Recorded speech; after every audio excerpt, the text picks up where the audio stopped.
Hello everyone, मेरे channel में आप सबका स्वागत है। मेरा नाम है मृणालिनी। चलिए देखते हैं इस रीडिंग के माध्यम से यूनिवर्स आपको क्या मैसेज देना चाहते हैं। ये रीडिंग जनरल रीडिंग है, तो आपको जितना रेजोनेट करता है उतना ही लीजिए। अगर आपको रेजोनेट नहीं करता है कोई बात नहीं, आप मेरा चैनल विजिट कर सकते हैं। उसमें आपको अभी बहुत सारे वीडियोज़ मिल जाएंगे। जो भी टाइटल आपको पसंद आए आप देखिए, हो सकता है उसमें आपके लिए कोई मैसेज हो। और ये रीडिंग्स जेंडर स्पेसिफिक नहीं है, सो आप अकॉर्डिंगली जैसे आपको रेजोनेट करता है उस हिसाब से आप जेंडर स्विच कर सकते हैं और रोल रिवर्स भी कर सकते हैं। क्या यूनिवर्स प्लीज़ बताइए, जो भी कलेक्टिव इस रीडिंग को देख रहे हैं उनके हाईएस्ट गुड के लिए आपने क्या बताना चाहते हैं। Thank you for your grace, thank you for the love, thank you for abundance, thank you for healing, thank you for transformation, thank you for guidance, thank you for clarity, thank you for protection, thank you for validation. Dear universe, thank you, thank you, thank you.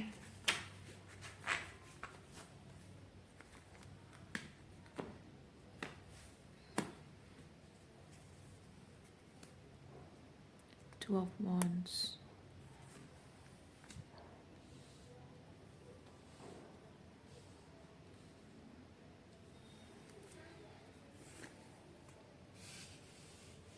To of wands के नीचे क्या है? Queen of swords, queen of, एक second, queen of swords and 10 of pentacle.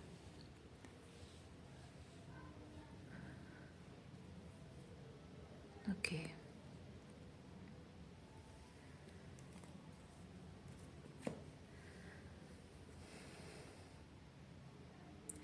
अपने future को लेकर कोई एक डिसीजन आप ले रहे हो, लेकिन उसमें बहुत सारे लोगों का किसी तरह से इन्वॉल्वमेंट है। और जबकि यहाँ पे नाइट ऑफ सॉर्ड्स है, तो मे बी लोगों के ओपिनियन, क्रिटिसिज्म, जजमेंट, ओके, वो इन्वॉल्व है। अरे ओके,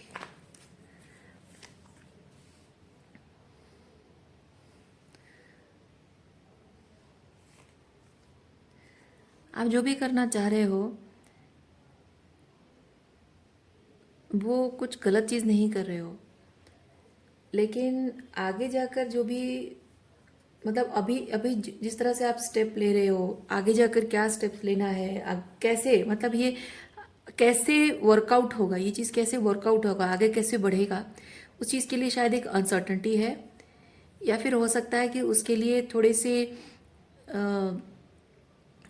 ऐसे ऐसे तरीके से आपको शायद करना पड़ रहा है जो कि इन लोगों की नज़र में शायद वो सही नहीं है, या रिस्की। रिस्की तो यहाँ पे मून कार्ड है, तो it's not risky, it's mysterious और डाउटफुल थोड़ा सा, क्योंकि अंधेरे में डर डर होता है ना, अंधेरे में डर है, अनसर्टनिटी है, टकराने की संभावना होती है।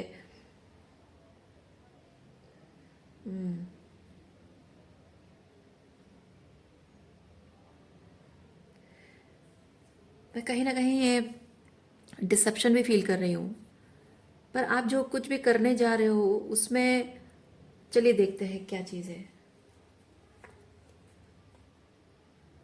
Okay, let's see.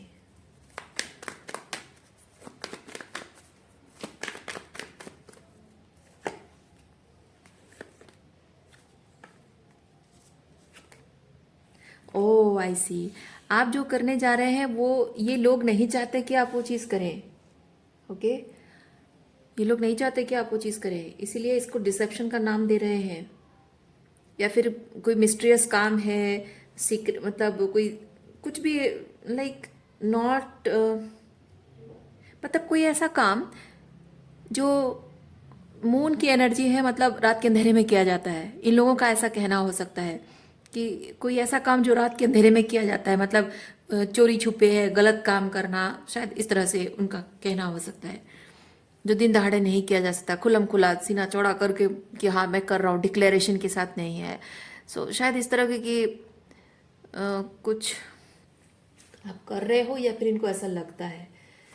चलिए क्लैरिफाई करते हैं। घबराहट, मैं महसूस कर रही हूँ घबराहट, कि आप जो भी जो भी करना चाहते हो you need to make sure कि सब कुछ सही तरीके से हो, और मैं कोई भी स्टेप लूँ तो किसी तरह से कुछ भी गलत ना हो। हाँ, किसी को गलत ना लगे और मेरा काम बिगड़े भी नहीं, वो चीज़ आप चाहते हैं कि मैं कोई ऐसा स्टेप ना लूँ जिससे कि मेरा काम बिगड़ जाए या लोगों को गलत लगे। सब सही तरीके से हो और मेरा काम भी सही तरीके से हो, मतलब लोगों को भी गलत ना लगे और मेरा काम भी सही तरीके से हो जाए। इसलिए हर एक कदम आप लेने से पहले बहुत घबरा रहे हो।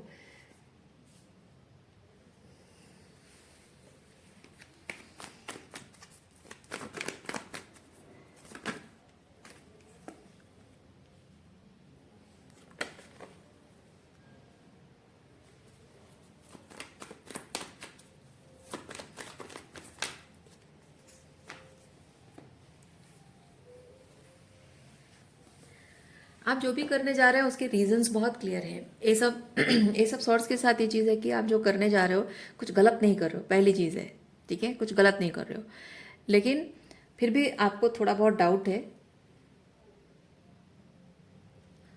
चलिए 7 ऑफ वॉन्ड थोड़ा सा हम क्लैरिफाई करते हैं क्या है। इतना तो कंफर्म हो गया कि आप जो कर रहे हो गलत नहीं कर रहे हो, so be assured about it. Okay, oh ये अश्योरेंस है। ओके, ये अश्योरेंस है। आपको यूनिवर्स ये चीज़ कह रहा है कि जो आप कर रहे हो इंटेंशन आपका सही है और सही काम कर रहे हो, गलत कुछ नहीं कर रहे हो। B assured. और आप जो भी कर रहे हैं वो भले ही मून की एनर्जी में है, लेकिन किसी तरह से प्रोटेक्टेड है। मून की एनर्जी में है लेकिन प्रोटेक्टेड है। मैं फील कर रही हूँ कि आप जो भी ये मैनिफेस्ट करने जा रहे हो ना, ये मैनिफेस्टेशन को रोकने के लिए बहुत सारे लोग, देखिए बहुत सारे लोग हैं जो आपकी मैनिफेस्टेशन को रोकने की कोशिश करेंगे या रोकना चाहेंगे अगर उनको पता चलेगा। मैं फील कर रही हूँ कि यूनिवर्स आपको साइन दे रहा है कि इस काम को सीक्रेटली करना है, सीक्रेट रखना है। जब तक आपको कंप्लीटली सब कुछ आपके मैनिफेस्टेशन के फेवर में सब कुछ नहीं हो जाता है, तब तक इस चीज़ को आप करते रहो, लेकिन सीक्रेट रखना है आपको। ओके, और इस कार्ड के साथ ना ये सेफ्टी है, तो मैं फील कर रही हूँ कि आप इस चीज़ को सीक्रेटली करो, और यूनिवर्स आपको कंफर्मेशन दे रहा है कि ये सेफ रहेगा। मतलब आपको यूनिवर्स कह रहा है कि यूनिवर्स की तरफ से सेफ्टी रखा जा रहा है, यूनिवर्स की तरफ से सेफ रखा जाएगा। ओके, आप ये मत सोचिए कि आप इस चीज़ को अगर सेफ रखने की कोशिश करोगे और गलती से आपसे कोई गलती हो गई और कुछ अपने अनजाने में कुछ ऐसे गलत कर दिया, नहीं है। आप, यूनिवर्स कह रहा है कि आप कुछ गलत कर ही नहीं सकते, क्योंकि यूनिवर्स आपको हमेशा विद द मून आपको साइन देता रहेगा, इंट्यूटिव नॉलेज आपको देता रहेगा हमेशा। वो जो गट फीलिंग, गट इंस्टिंक्ट होती है ना, वो हमेशा आपको यूनिवर्स साइन देता रहेगा कि जो भी स्टेप आप लोगे, कौन से वक्त क्या करना है, क्या बोलना है, क्या करना है, हर चीज़ में आपको साइंस नजर आएंगे। And that will be the protection. और जो हो रहा है, जैसे हो रहा है, उस चीज़ को वैसे ही होने दें, क्योंकि ये ऑलरेडी डिवाइनली ऑर्केस्ट्रेटेड है, डिवाइनली प्लान्ड है, और इसको ऐसे ही तरीके से ग्रो करना है, ग्रो होना है, और इसीलिए इसको प्रोटेक्शन दिया जा रहा है, डिवाइन प्रोटेक्शन है।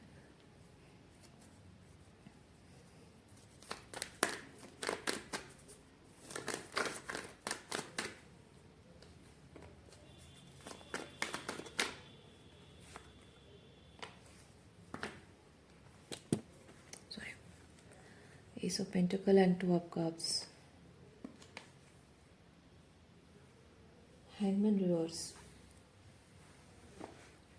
जो भी आप मैनिफेस्ट करना चाहते हैं वो है एस ऑफ पेंटिकल, मतलब वो है two of cups. Two of cups को यहाँ एस ऑफ पेंटिकल के साथ मटेरियलाइज करना, ठीक है, ये आपका मैनिफेस्टेशन है।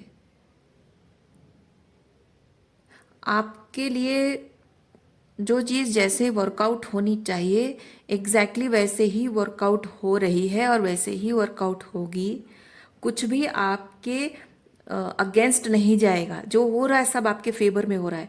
और जहाँ बात रुकावटों की है, वो जो टॉक्सिसिटी है, रुकावटें हैं, ऑब्स्टेकल्स हैं, या जो जो खतरा है आपके मैनिफेस्टेशन के लिए, जो खतरा है ना, उस खतरे से बचाने के लिए ही तरीका अपनाया जा रहा है। देखिए, मैं समझ रही हूँ आपको बहुत ऑकवर्ड लग रहा होगा, ये अजीब टाइप की रीडिंग है, पर जिनको रेजोनेट करता है, आप जिनको रेजोनेट नहीं करता आपको समझ में नहीं आएगा, लेकिन जिनको रेजोनेट करता है थोड़ा बहुत, मैं आपको एक चीज़ बताऊँ, यूनिवर्स का आपके लाइफ में कुछ मैनिफेस्ट करने का ना तरीका बहुत आड़ा टेढ़ा मेढ़ा होता है। ठीक है, हीलिंग का प्रोसेस जैसे आड़ा टेढ़ा मेढ़ा होता है, मैनिफेस्टेशन का प्रोसेस भी टेढ़ा मेढ़ा होता है।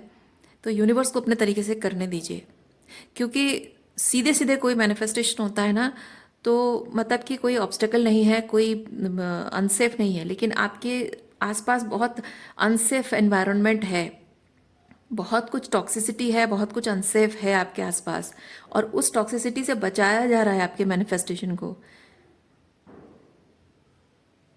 और क्या होता है कि आप अगर ये चीज़ कहोगे कि मेरे लाइफ में जो टॉक्सिसिटी है वो सब खत्म हो जाए, उसके बाद मैं ये चीज़ करूँगी या करूँगा, तो आपका जो पूरा फोकस है ना उस टॉक्सिसिटी पर जाता है, गलत लोगों पर, गलत इरादे रखने वाले लोगों पर जाता है, क्योंकि वो एनर्जेटिकली ड्रेनिंग लोग हैं, है ना। तो जब आप जो चीज़ आपके साथ अलाइनमेंट में नहीं है, एनर्जेटिकली ड्रेनिंग है, उस चीज़ पर जब आप फोकस रख रहे हो, आप यूनिवर्स को साइन दे रहे हो कि मुझे ये चाहिए, पर आपको ये नहीं चाहिए, आपको टू ऑफ कप्स चाहिए।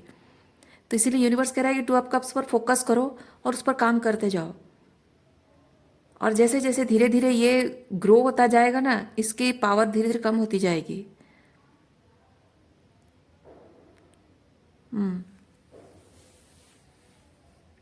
इसीलिए देखिए, यहाँ पे आप जो वेट कर रहे हो, ये रिवर्स आने का मतलब यही चीज़ है कि आप कर सकते हैं। यहाँ देखिए, दोनों पैर आपके बंधे नहीं है, कोई भी पैर आपका बंधा नहीं है, दोनों पैर आज़ाद हैं, है ना। तो आप चाहें तो अपना तरीका दिमाग लगाकर, अपना तरीका अपनाकर आप किसी तरह से इस सिचुएशन से बाहर निकल सकते हैं। और आप कहोगे कि मेरे पास कोई आइडिया नहीं है, कोई तरीका नहीं है, मुझे पता ही नहीं है। यूनिवर्स आपको साइन दे रहा है ये सब करने के लिए, तो यूनिवर्स आपको रास्ता दिखाएगा। जब आप स्पिरिचुअल पाथ में हैं, किसी चीज़ को लेकर, स्पेसिफिकली आप किसी चीज़ को लेकर, जब आपके आसपास प्रैक्टिकली सूटेबल एनवायरनमेंट जब नहीं होता है ना, बहुत ही नेगेटिव एनवायरनमेंट होती है, तो मैनिफेस्टेशन का तरीका इसी तरह से होता है। ओके, सीधे सीधे नहीं होता है, थोड़ा बहुत घुमावदार होता है, और आपको उसी को मानकर चलना पड़ता है।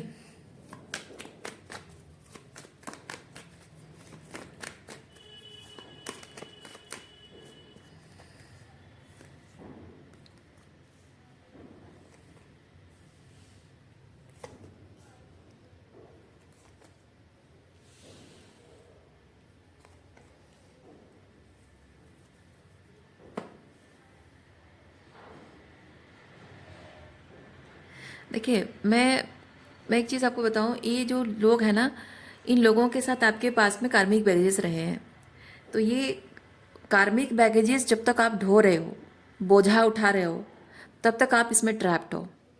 ठीक है, आपने जैसे ही यहाँ टू ऑफ कप्स एनर्जी जो आपका मैनिफेस्टेशन है, उस पर जब आपने फोकस किया, उस पर काम करना शुरू किया, यानी कि आपने इन लोगों के प्रति जो बोझा आपका है, वो टॉक्सिक बैगेजेस, उनका बोझा आप नहीं उठा रहे हो, है ना। क्योंकि ये जो भी उनको करना है, जो भी आप कार्मिक बैगेजेस उठा रहे हो, ये उनको करना है, उनको उनको अपना हीलिंग करनी है। ओके, तो अब जब आप टू ऑफ कप्स, आपका जो मैनिफेस्टेशन है, आपकी ये विश फुलफिलमेंट है ना, तो इस पर जब आप फोकस करते हो, तो ये बैगेजेस रिलीज करते हो, तो ये एंट्रैपमेंट खत्म होता है और आप अपनी पावर क्लेम करते हो। बात समझ रहे हैं आप? ये कर्म, जो कार्मिक बैगेजेस रिलेशनशिप का ऐसे ही एंड किया जाता है, खत्म किया जाता है। आप अगर कहोगे कि इनके साथ मेरा कार्मिक बैगेजेस है, तो मैं निभाते रहूँगा और कभी ना कभी ख़त्म हो जाएगा, नहीं होगा, नहीं होगा।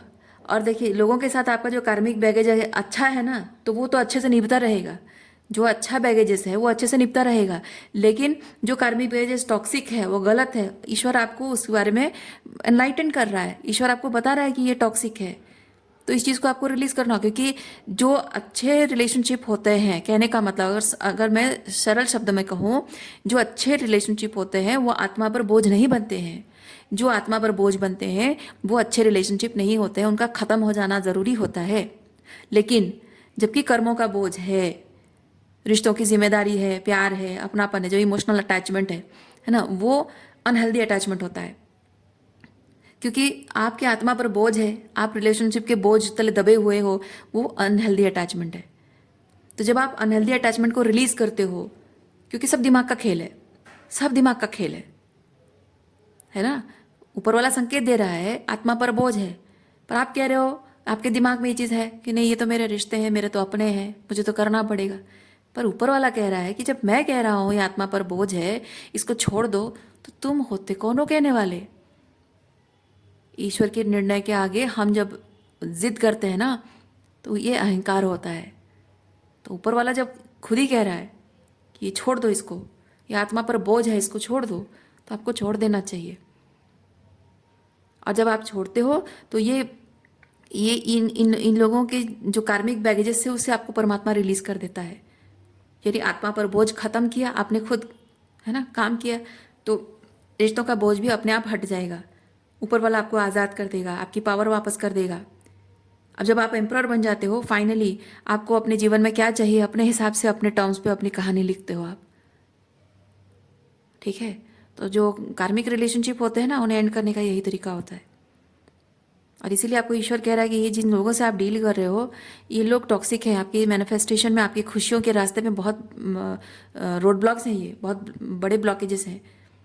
इसीलिए जो रास्ता आपको यूनिवर्स बता रहा है उस रास्ते से चलो।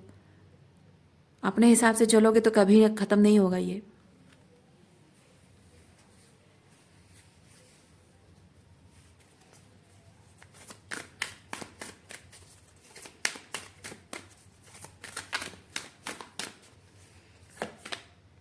देखिए, अब मैं क्या कहूँ आपको, जब आपकी रीडिंग में इस तरह से एब्रप्ट एंडिंग, इस तरह से बहुत ही शार्प, मतलब शाडो वर्क वाली बातें, है ना, शाडो वर्क करने वाली बातें, जो ईगो को ठेस पहुंचाने वाली बातें हो रही हैं, जब ईश्वर आपको बहुत बिटर ट्रुथ बता रहा है और वहाँ माँ काली आकर सामने खड़ी हैं, तो और मैं क्या बोलूँ आपको।